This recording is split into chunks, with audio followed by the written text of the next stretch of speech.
So I will talk about the present continuous tense. तो इसका structure होता है subject is are am plus verb की ING form.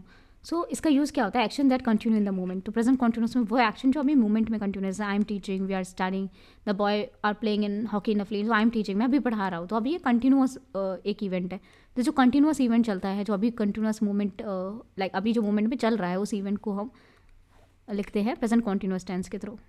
इसमें क्वेश्चन किस टाइप के बनते हैं, जैसे वर्ब हमें पता है दो टाइप के होते हैं. एक कोई स्टेट दिखाता है, एक कोई एक्शन दिखाता है. एक्शन मतलब कोई फिजिकल एक्टिविटी हो रही हो, सो दिस इज एक्शन. सो कोई फिजिकल एक्टिविटी हो रही है तो इसे एक्शन बोलेंगे. बाकी स्टेट मतलब कोई इन्फॉर्मेशन दे रहा हो तो इसको बोलेंगे स्टेट. फिजिकल एक्टिविटी हो रही है, जैसे he is writing a letter, वो लेटर लिख रहा है, मतलब कोई फिजिकल एक्टिविटी हो रही है. दे आर प्लेइंग हॉकी, तो फिजिकल एक्टिविटी हो रही है, तो एक्शन दिखा रहा है. दूसरा होता है एक स्टेट दिखाना, मतलब just information that she is liking A chocolate, he is knowing me. तो यहाँ पे कंटिन्यूस यूज़ नहीं होता है. तो जहाँ पे सिर्फ इन्फॉर्मेशन मतलब वर्ब सिर्फ स्टेट दिखा रही हो, तो वहाँ पे हम कंटिन्यूस टेंस का यूज़ नहीं करते हैं. हम यूज़ करते हैं सिंपल पास्ट, सिंपल प्रेजेंट का, सिंपल प्रेजेंट टेंस यूज़ करते हैं. तो she is liking a chocolate, वो लाइक नहीं करेगी, बताइए लाइक करेगी या डिसलाइक करेगी. तो ऐसा नहीं होता है कि कंटिन्यूस यूज़ हो रहा. तो सिर्फ इन्फॉर्मेशन दे रहा, मतलब सिर्फ वर्ब स्टेट बता रही है. तो शी लाइक्स चॉकलेट, तो लाइक नहीं होगा, शी इज़ लाइक नहीं होगा, शी लाइक्स चॉकलेट. जैसे ही इज़ नोइंग मी, तो यहाँ पे वो जानता है या नहीं जानता है. अब ही इज़ नोइंग मी क्या होता है, वो जान रहा है, ये कुछ नहीं होता. तो ही नोज मी, तो यहाँ पे होगा ही नोज मी. तो अगर वर्ब सिर्फ अगर स्टेट या इन्फॉर्मेशन दे रही है तो हम कंटिन्यूस टेंस यूज़ नहीं करते हैं. सो ये सारी होती है स्टेट वर्ब. तो ये स्टेट दिखा रही हैं, तो अगर ये वर्ब यूज़ हो रही हैं तो हम वहाँ पे सिंपल क्या होता है, हम कंटिन्यूस टेंस का यूज़ नहीं करेंगे, हम सिंपल प्रेजेंट टेंस का यूज़ करेंगे. जैसे इसमें कौन कौन सी वर्ब, जैसे love, hate, like, remember, forget, notice, recognise, prefer, wish, want, desire, believe या बिलोंग. और भी वर्ड्स हैं जैसे बिलोंग, ये स्टेट दिखा रहे हैं किसी चीज़ की, तो इसमें कंटिन्यूस टेंस यूज़ करेंगे. बिलोंग हो गया, नो हो गया, नो, एग्री, जैसे ओन, कंटेन, कंसिस्ट. जैसे हमने एग्जाम्पल देखा था that I am knowing you, I am knowing you कुछ नहीं होता, फिर होगा आई नोज यू, तो it will be I know you, ऐसे होगा. तो यहाँ पे जैसे ये सारे वर्ड्स हैं, उनके साथ हम कंटिन्यूस टेंस नहीं, हम सिंपल प्रेजेंट टेंस यूज़ करते हैं. जैसे कुछ वर्ड्स हैं जैसे see, hear, taste, smell, appear and have. तो ये जो वर्ड्स हमने अलग से लिख रखे हैं, ये अलग से लिख रखे हैं बिकॉज ये वो वर्ड्स हैं जो इनके साथ सिंपल कंटिन्यूस टेंस यूज़ हो जाता है. कैसे हो जाता है, इनके साथ कंटिन्यूस टेंस क्यों यूज़ हो जाता है, लेकिन इनका मीनिंग बदल जाता है. तो विल सी सम एग्जाम्पल्स. जैसे है he is believing in God, तो बिलीव एक वर्ड है, स्टेट दिखाता है, तो ही बिलीव्स इन गॉड, तो क्या होगा, ही believes in God. Simple present से दिखाएंगे ही बिलीव्स इन गॉड. जैसे I am understanding you, understand क्या है, स्टेट दिखाता है, तो आई अंडरस्टैंड यू, तो ये होगा आई अंडरस्टैंड यू, अंडरस्टैंडिंग नहीं लगेगा. कंटिन्यूस टेंस में नहीं दिखाते, अगर स्टेट दिखा आई अंडरस्टैंड यू, तो ये भी गलत है, ये भी गलत है. That she suddenly felt foolish for believing David. अब यहाँ पे बिलीव हमने देखा था स्टेट दिखाता है, लेकिन यहाँ पे ये करेक्ट है. क्यों करेक्ट है, बिकॉज यहाँ पे इज आर एम नहीं यूज़ किया. हमने क्या बोला था कि कंटिन्यूस टेंस में मतलब इज आर एम प्लस वो वर्ब की आईएनजी फॉर्म नहीं आएगी, तो यहाँ पे इज आर एम यूज़ नहीं हो रहा, तो ये दिस इज करेक्ट स्टेटमेंट. जैसे foreign visitor with little understanding of English, तो यहाँ पे अंडरस्टैंडिंग इज ओके क्योंकि यहाँ पे इज आर एम वाला कंटिन्यूस टेंस नहीं है, तो this is also correct, this is also correct. ये करेक्ट नहीं है क्योंकि यहाँ पे इज आर एम वाला आ रहा है, इज एम, तो ये कंटिन्यूस टेंस यहाँ पे नहीं होगा. यहाँ पे होगा आई अंडरस्टैंड यू, एंड ये गलत है, I he believes in God and I understand you. तो यहाँ पे हम वर्ब की तरह नहीं, यहाँ पे हम यूज़ करें नाउन की तरह. हमें पता है ये इज आर एम वाला वर्ब नहीं है, कंटिन्यूस सेंटेंस नहीं है, यहाँ पे बिलीविंग और अंडरस्टैंडिंग को नाउन की तरह यूज़ कर रहे हैं. तो ये क्या हो रहा है, जैसे वर्ब प्लस आईएनजी फॉर्म इसे बोलते हैं जिरंड, ये नाउन होता है, तो यहाँ पे नाउन की तरह यूज़ करें, ना कि हम इसे वर्ब की तरह यूज़ कर रहे हैं. एंड इसमें इज आर एम मतलब कंटिन्यूस टेंस नहीं है, तो इसलिए दिस इज करेक्ट. तो ये भी करेक्ट है, ये सेंटेंस ये भी करेक्ट है. जैसे हमने कुछ वर्ड्स देखे जहाँ पे इनको हम कंटिन्यूस टेंस में यूज़ कर सकते हैं, लेकिन इनका मतलब बदल जाता है. जैसे सीखा होता है परसीव विद आई, आई से परसीव करना. जैसे my father is seeing that you are not doing the work properly. अब सी हमें पता है ये स्टेट दिखाता है, तो माई फादर इज सीइंग नहीं होगा, यहाँ पे कंटिन्यूस नहीं, प्रेजेंट सिंपल टेंस होगा. My father sees that you are not working properly.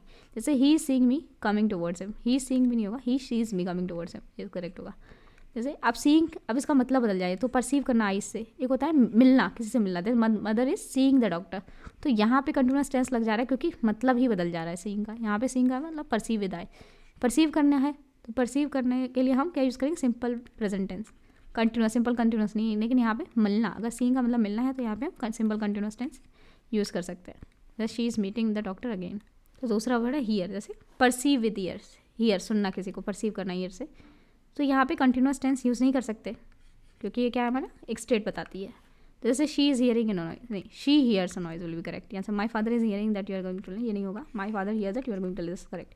लेकिन अगर हियर का मतलब, हियरिंग का मतलब सुनवाई करना है कोर्ट में, तो यहाँ पे हम इज आर एम यूज़ कर सकते हैं, द जज is hearing a case today. यहाँ पे सुनवाई करना होगा तो यहाँ पे हियरिंग यूज़, तो यहाँ पे कंटिन्यूस टेंस में यूज़ हो जाएगा। अदरवाइज हियर का मतलब परसीव करना ईयर्स के साथ, तो उसमें नहीं यूज़ होगा कंटिन्यूस टेंस। बट अगर इसका मतलब बदल जाए हियरिंग का, सुनवाई करना, तो वहाँ पे कंटिन्यूस टेंस यूज़ होगा।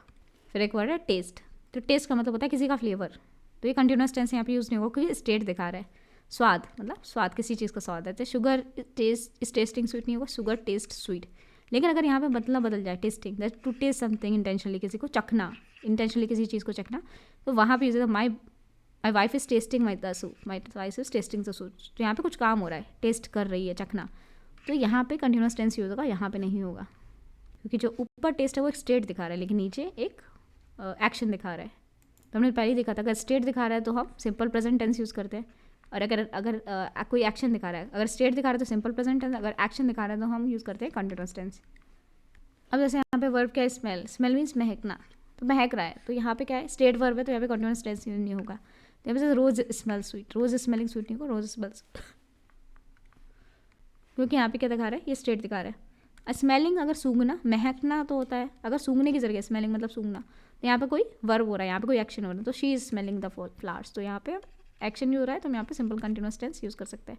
यहाँ पे हम देख रहे हो मतलब ही बदल जाता है, तब हम उसमें कंटिन्यूस टेंस यूज़ कर सकते हैं।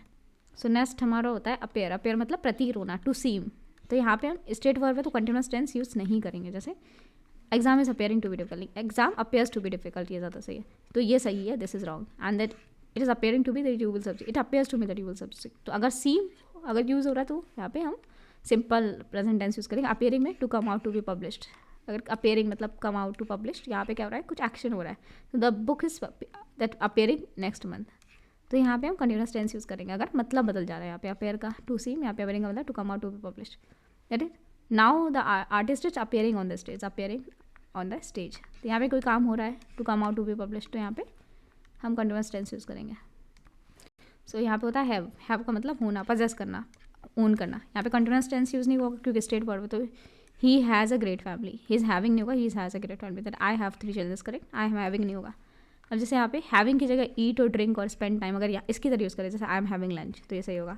जैसे he is having good time this days, he is having good time, तो स्पेंड टाइम यहाँ पे यूज़ हो रहा है, तो he is having good time, तो इस केस में यूज़ हो जाएगा कंटिन्यूस टेंस। तो अब इसमें कुछ एग्जाम्पल देख लेते हैं, जैसे are you hearing a noise, तो यहाँ पे हियरिंग क्या है, स्टेट वर्ब, तो डू यू हियर नॉइज़, तो सिंपल प्रेजेंट है, do you hear noise, do you hear a noise, तो आर नहीं लगेगा, do you hear a noise. It is appearing to me that my friends are plotting, it appears to me, तो यहाँ पे it is नहीं लगे, it appears to me, क्योंकि simple present है, it appears to me that my friends are plotting against मी।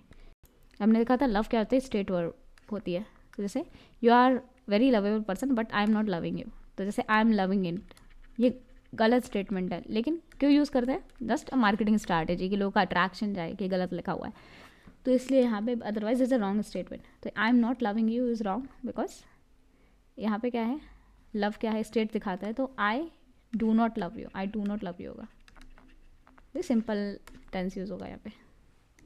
जैसे smell क्या है, it is smelling so nice that I feel like eating it, तो यहाँ पे क्या हुआ, it smell so nice, smells so nice that I feel like eating it, because ये क्या है, ये स्टेट दिखा रहा है, तो सिंपल टेंस यूज़ होगा, ना कि कंटिन्यू।